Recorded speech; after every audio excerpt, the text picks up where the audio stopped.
학생들에게 중간고사와 기말고사의 차이가 무엇인지 아십니까? 저의 학생 때를 생각해 보니까 물론 중간고사와 기말고사 둘 다 너무나도 싫었습니다.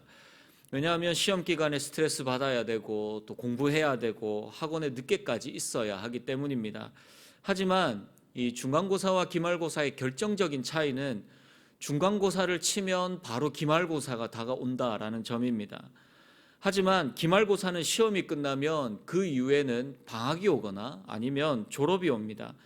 그래서 항상 기말고사가 끝나면 다 소리를 지르고 또한 홀가분했던, 물론 성적은 전혀 상관없이 짧은 해방감을 느꼈던 그런 기억이 있습니다. 오늘 본문은 아브라함의 마지막 이야기를 기록하고 있습니다. 창세기 22장 이후에는 자연스럽게 이제 이삭의 이야기로 넘어가는 것을 볼 수가 있습니다. 이 시점에서 하나님은 아브라함에게 마지막 기말고사를 치르게 하십니다. 하나님의 이러한 의도가 무엇인지, 또한 아브라함은 이 기말고사를 어떻게 통과했는지를 오늘 말씀을 통하여서 한번 함께 살펴보고자 합니다. 흔히 아브라함을 우리는 무엇이라고 주로 부르고 있습니까? 우리는 아브라함을 그렇죠, 믿음의 조상 아브라함이라고 많이 부르고 있습니다.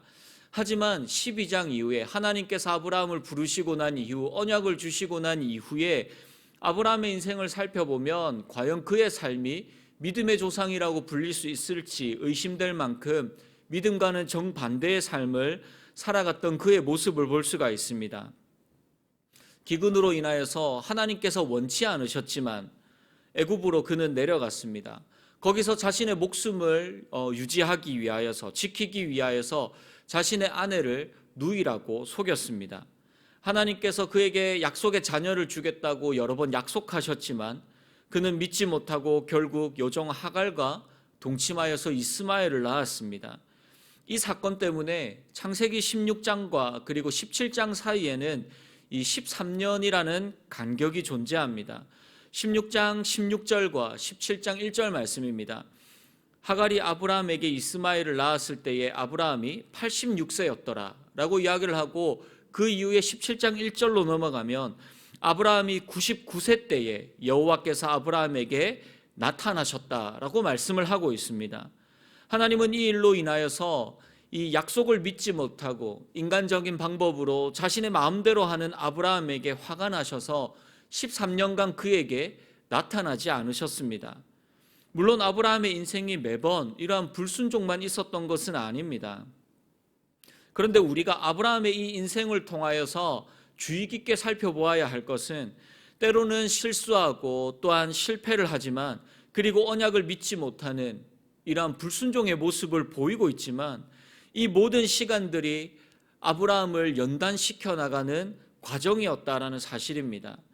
그에게 일어나는 인생의 수많은 일들을 통하여서 아브라함은 하나님의 언약과 하나님의 신실하심을 조금씩 배워나갔습니다. 그리고 하나님을 향한 신뢰와 믿음이 쌓여져서 이제 믿음의 조상이라고 불릴 수 있는 그 때가 되었기에 하나님은 순종의 기말고사를 그에게 이제 시작하고 있는 것입니다. 오늘 본문 1절 말씀을 보시면 1절은 이렇게 시작합니다. 그 일 후에 하나님이 아브라함을 시험하시려고 그를 부르시되 아브라함아 하시니 그가 이르되 내가 여기 있나이다. 우리가 아는 이 22장의 내용은 너무나도 잘 아는 이삭을 번제로 드리는 내용입니다. 그런데 여러분, 이 시험의 주체자가 하나님이십니다. 여러분, 우리가 아는 하나님은 누군가를 시험하고 공경에 빠뜨리시는 분이 아니십니다. 야고보서 1장 13절 말씀해 보시면, 사람이 시험 받을 때에 내가 하나님께 시험을 받는다 하지 말지니 하나님은 악에게 시험을 받지도 아니하시고 친히 아무도 시험하지 아니하시느니라 라고 말씀하고 있습니다. 하지만 하나님께서 지금 오늘 이 말씀을 통하여서 아브라함을 시험하셨다라는 것은 이 창세기 22장에서 나오는 이 스토리가 특별한 목적과 이유가 있었다라는 것을 의미합니다. 그리고 이 시험의 내용이 네가 100세 때 낳은 아주 귀한 아들, 내가 너에게 약속으로 준 너무나도 귀한 그 아들인 이삭을 번제로 드리라 라고 하는 내용입니다. 여러분, 이렇게 이해가 안 되는 하나님의 시험에는 분명한 출제자의 의도가 있을 것입니다.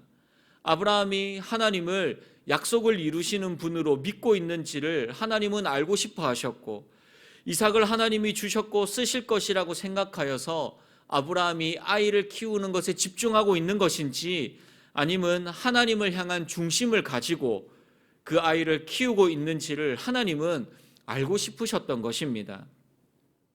하지만 이런 출제의 의도를 하나님께서 아브라함에게 이야기하지 않으셨기 때문에 아브라함에게는 너무나도 황당하고 이해가 되지 않는, 사실은 비상식적인, 이해할 수 없는 명령입니다. 그런데 여러분, 3절 말씀입니다. 아브라함이 아침에 일찍 일어나 나귀의 안장을 지우고 두 종과 그의 아들 이삭을 데리고 번제에 쓸 나무를 쪼개어 가지고 떠나 하나님이 자기에게 일러주신 곳으로 가더니. 그런데 하나님의 이러한 명령에 아브라함은 다음 날 아침 일찍 일어나서 하나님이 명령하신 그 모리아 땅으로 출발합니다. 하나님, 왜 나에게 이런 명령을 내리시나요? 하나님, 어떤 의도가 있으시나요? 그는 묻지 않습니다. 명령이 떨어지자 그 다음 날 아침에 곧바로 짐을 싸서 자신의 아이를 데리고 그곳으로 떠나갑니다. 그리고 떠난 지 3일째 되는 날, 그곳에서 같이 간 종들에게 기다리게 하고 다시 이삭과 산으로 올라가고 있습니다. 이때 아브라함은 종들에게 이렇게 이야기합니다. 오늘 본문 5절입니다. 이에 아브라함이 종들에게 이르되 너희는 나귀와 함께 여기서 기다리라. 내가 아이와 함께 저기 가서 예배하고 우리가 너희에게로 돌아오리라. 라고 그렇게 이야기를 합니다. 지금 아브라함이 종들에게 뭐라고 이야기를 하고 있습니까? 내가 저기 가서 하나님과 예배하고 오겠다. 하나님께 예배를 드리고 오겠다라고 이야기를 합니다. 또한 같이 올라가는 이 아들이 번제할 어린 양이 어디 있느냐라고 하는 이 아들 이삭의 말에 8절에서는 이렇게 대답합니다. 아브라함이 이르되 내 아들아, 번제할 어린 양은 하나님이 자기를 위하여 친히 준비하시리라. 내가 가서 하나님을 예배하고 오겠다. 그리고 번제할 어린 양은 하나님이 자기를 위하여 친히 준비하실 것이다. 아브라함은 지금 하나님께서 자기에게 주신 시험을 무엇이라고 이야기하고 있습니까? 예배라고 고백합니다. 그는 지금 아들을 번제로 드리러 가는 것이 아니라 하나님을 향한 예배의 자리로 올라가고 있습니다. 그런데 여러분, 이 믿음의 고백은 하나님을 향한 단순한 맹신이 아닙니다. 이때까지 경험하고 인도하신 하나님을 향한 그 믿음의 고백이 담겨져 있는 것입니다. 하나님의 계획하심이 있음을 알기에 그것을 경험적으로 그가 알았기 때문에 이삭이 민족의 조상이 될 것을 그는 의심하지 않았습니다. 그러므로 어린 양을 친히 준비하시리라는 이 아브라함의 이 말은 신실하시고 일관성 있으신 하나님을 향한 확고한 신앙의 고백입니다. 그리고 도착한 이 자리에서 아브라함은 제단을 쌓고 이삭을 결박하여 제단 나무 위에 눕혔습니다. 그리고 그는 아무런 고민 없이 칼을 잡고 그 아들을 잡으려고 할 때에 하나님이 말씀하십니다. 11절입니다. 여호와의 사자가 하늘에서부터 그를 불러 이르시되 아브라함아 아브라함아 하시는지라. 아브라함이 이르되 내가 여기 있나이다 하매. 여러분, 이 11절 말씀에서 하나님의 다급함이 느껴지십니까? 하나님께서 아브라함아 이렇게 부르지 않으셨습니다. 아브라함아 아브라함아, 그를 다급하게 불러 세우고 계시는 것입니다. 이처럼 하나님의 다급한 부르심을 통하여서 하나님은 이미 아브라함의 마음 가운데서 이삭을 잡아서 하나님께 드렸음을 하나님께서 그의 마음과 그의 중심을 인정하셨다는 것입니다. 하나님은 아브라함을 향하여서 12절에서 이렇게 말씀하십니다. 사자가 이르되 그 아이에게 내 손을 대지 말라. 그에게 아무 일도 하지 말라. 내가 내 아들 내 독자까지도 내게 아끼지 아니하였으니 내가 이제야 내가 하나님을 경외하는 줄을 아노라. 우리는 신앙의 연수에 따라서 아니면 시간이 지나면 그냥 이 자리에 잘 참석하고 있으면 알아서 우리의 믿음과 우리의 순종이 성장할 것이라고 생각합니다. 또한 자리가 사람을 만든다는 이 말로 직분을 받으면 하나님 앞에 온전히 순종할 것이라고 말을 하기도 합니다. 하지만 여러분, 성경은 그렇게 말하지 않습니다. 아브라함의 인생을 통하여서 이 믿음의 순종은 삶의 훈련을 통해 완성되어진다라는 사실을 우리에게 말씀하고 있습니다. 아브라함의 처음 모습은 하나님께 직접 언약을 받았음에도 불구하고 그의 상황과 환경이 점점 가능성이 없어짐을 느낄 때에 자신의 힘과 자신의 능력과 자신의 방법을 의지하고자 하였습니다. 하지만 그때마다 교육하시는 하나님의 이 양육 앞에서 아브라함은 점점 하나님을 붙들고 하나님을 신뢰하기 시작합니다. 우리에게 일어나는 수많은 이해할 수 없는 일들 앞에서 여러분, 우리는 과연 어떠한 것들을 느끼며 바라보고 배우고 있습니까? 분명히 약속하셨음에도 우리가 보기에는 성취의 가능성이 전혀 없어 보이는 우리의 인간적인 시선과 눈에 보이는 세상적 방법들의 유혹들을 여러분, 우리가 어떻게 견뎌낼 수 있습니까? 나의 계획과 뜻대로 마음대로 하다가 실패하고 낙심할 때마다 여러분, 과연 하나님 앞에서 무엇을 배우고 계십니까? 우리는 그때마다 우리의 연약함을 하나님 앞에 온전히 인정하고 하나님의 계획과 하나님의 인도하심을 다시 한번 살펴보며 배워야 합니다. 아브라함은 모든 가능성이 끊어진 상황 속에서 이삭이 태어나는 것을, 그 은혜를, 그 놀라운 그 경험들을 하였습니다. 이 경험으로 신실한 하나님의 언약의 성취를 그는 완전히 확신합니다. 이제 그에게 있어서 하나님께서 주시는 그 말씀에 그 순종을 고민하고 가로막을 것이 이제 아무것도 없습니다. 왜냐하면 시간이 걸려도 자기가 의심해도 분명히 하나님은 그것을 성취하실 것이기 때문입니다. 하나님의 그 성취의 때가 되었을 때 하나님은 분명히 그 약속을 반드시 이루어 나가실 것이기 때문입니다. 그러므로 하나님에 대하여 아는, 이해하는 것만큼 우리는 순종할 수 있습니다. 나의 삶과 나의 인생에 하나님의 함께 하심을 알고 꾸준히 동행할 때에 우리는 그 믿음의 순종을 배워나갈 수 있습니다. 아브라함은 하나님의 언약을 통한 이 신실함을 삶에서 배워나갑니다. 이제 그의 인생은 자신의 계획과 자신의 말과 경험과 주장이 아니라 하나님의 계획과 하나님의 말씀과 하나님의 약속이 최우선이 되었습니다. 여러분, 우리의 삶에 이 순종의 기말고사를 치를 때가, 그 시간이 언젠가는 다가오게 됩니다. 여러분, 이 기말고사는 직분으로, 우리의 신앙의 연수로, 또한 우리 부모님의, 또한 나의 어떠한 직분과 이러한 것들로 열심으로 통과할 수 없습니다. 여러분, 순종의 기말고사를 잘 준비하고 계십니까? 하나님 앞에서 이 순종과 하나님의 신실하심을 우리의 삶을 통하여서 계속해서 배워나가고 계십니까? 하나님이 주신 가장 소중한 것을 내어놓으라고 말씀하실 때 기꺼이 하나님을 신뢰함으로 다 내어놓을 수 있습니까? 하나님에 대한 깊은 신뢰에서 나오는 주저함 없는 순종을 보시고 하나님은 그의 신앙과 믿음을 인정해 주십니다. 하나님은 그에게 순양을 준비하셨고 아브라함은 그 땅을 여호와 이레라고 부릅니다. 여러분, 여호와 이레라는 뜻은 여호와의 산에서 준비되었다라는 뜻입니다. 여러분, 그런데 무엇이 준비되어 있습니까? 수량이 아닌 하나님의 사람이 가져야 할 마땅한 하나님에 대한 순종의 믿음이 준비되었다는 것입니다. 그러므로 이러한 기말고사는 여러분 아무나 받는 것이 아닙니다. 긴 순종의 훈련의 시간이, 그 훈련의 기간이 우리에게 필요합니다.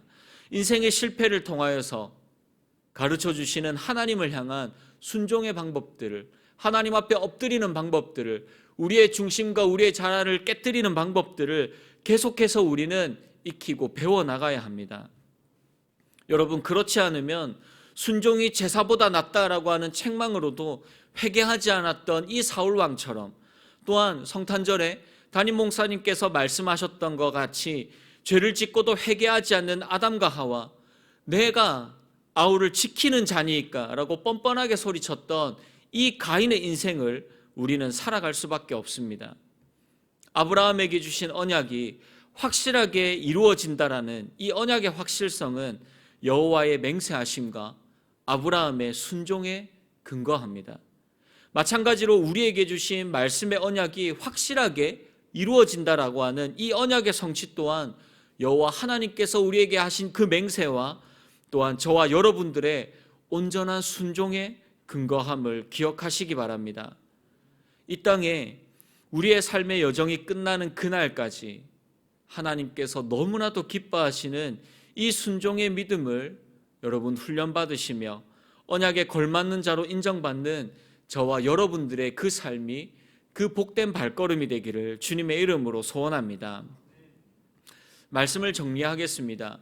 여러분, 이 창세기 22장은 이러한 믿음도 있다, 이러한 특별한 믿음이 있다라는 이야기를 들려주는 것이 아닙니다.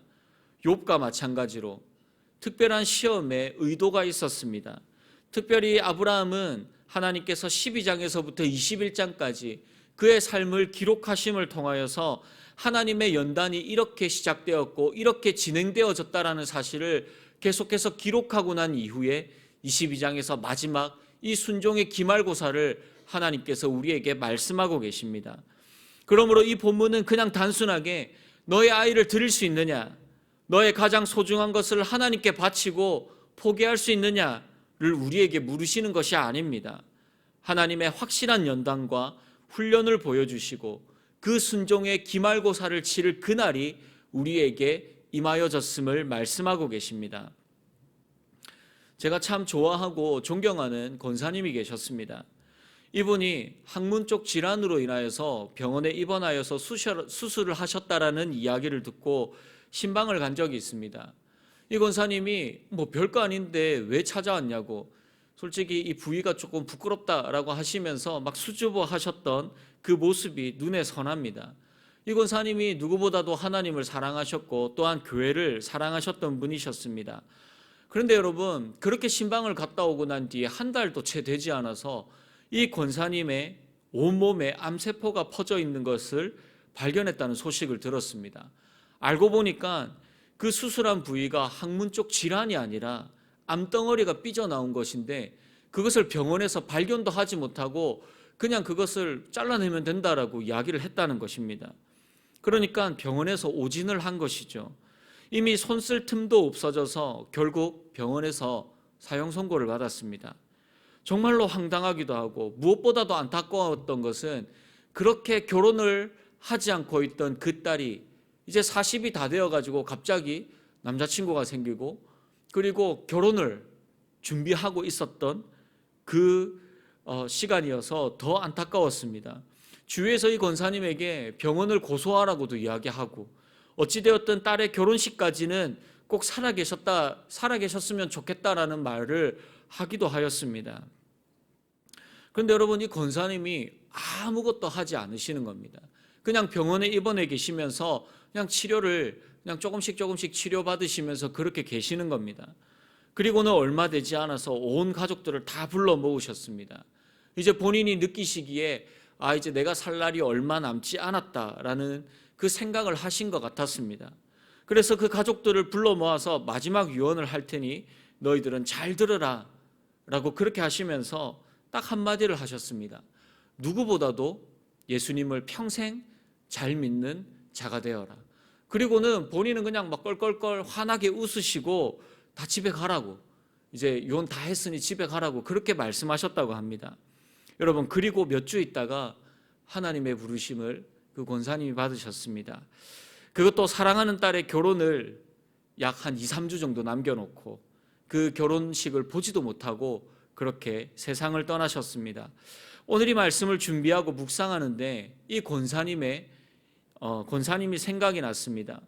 권사님의 평생의 순종의 훈련은 때로는 억울하고 아쉽고 미련이 남았을 그 인생의 이 마지막 기말고사를 누구보다도 아름답고 누구보다도 은혜롭게 통과하셨다라는 그 생각이 이 말씀을 묵상하는 데 들었습니다. 여러분, 우리는 얼마 전 성탄절을 보냈습니다. 이 땅에 누구보다도 하나님을 향한 순종과 이 믿음의 기말고사를 통과하신 그 모델이 바로 우리 예수님이십니다. 우리가 이 성탄이 기쁜 이유는 백화점이나 마트에서 세일을 해서가 아닙니다. 낭만이 있고 트리가 아름답고 또한 가서 데이트를 하기 때문도 아닙니다. 내가 너를 보내노니 나를 알지 못하는 저 죄인들을 구원하러 가라 하시는 이 하나님의 이 말씀의 이 명령에 순종의 성육신으로 이 땅 가운데 주님이 오셨습니다. 그리고 마지막 십자가에서 고난과 죽으심으로 순종의 기말고사를 우리에게 보여주셨습니다. 우리는 주님의 순종의 길로 인하여서 구원의 참된 완성과 또한 그 은혜를 누리고 살아가는 자들입니다. 하나님은 아브라함의 순종과 이 믿음의 기말고사의 결과로 하나님의 나라를 지금까지도 이루어 나가고 계시고, 그리고 그 놀라운 구원의 은혜를 지금 우리도 누리고 있습니다. 또한 그리스도의 오심으로 이 모든 은혜들을 완성하셨습니다. 그리고 이제 저와 여러분들에게도 말씀하십니다. 다시 오실 예수 그리스도를 기다리는 저와 여러분들을 통하여서 하나님의 영광을 선포하고 이루어 나가기를 원하고 계십니다. 여러분, 이제 진짜 올해가 며칠 남지 않았습니다. 이제 2024년도를 계획하며 앞두는 이 시점에서 우리는 하나님께 어떠한 자로 인정받기를 원하고 계십니까? 우리의 삶의 여정이 여호와의 명령에 순종하여 그 외아들도 아끼지 않았던 그 아브라함처럼 우리를 구원하시기 위하여서 독생자 예수 그리스도를 보내신 하나님과 그의 순종한 우리 주님의 길을 믿음으로 함께 걸어가는 사랑하는 우리 장전중앙교회 모든 성도들의 삶이 되기를, 또한 순종으로 가득한 2024년도 한 해가 되기를 주님의 이름으로 축복합니다. 우리 시간 말씀을 기억하시면서 함께 우리 찬양하며 나아가도록 하겠습니다.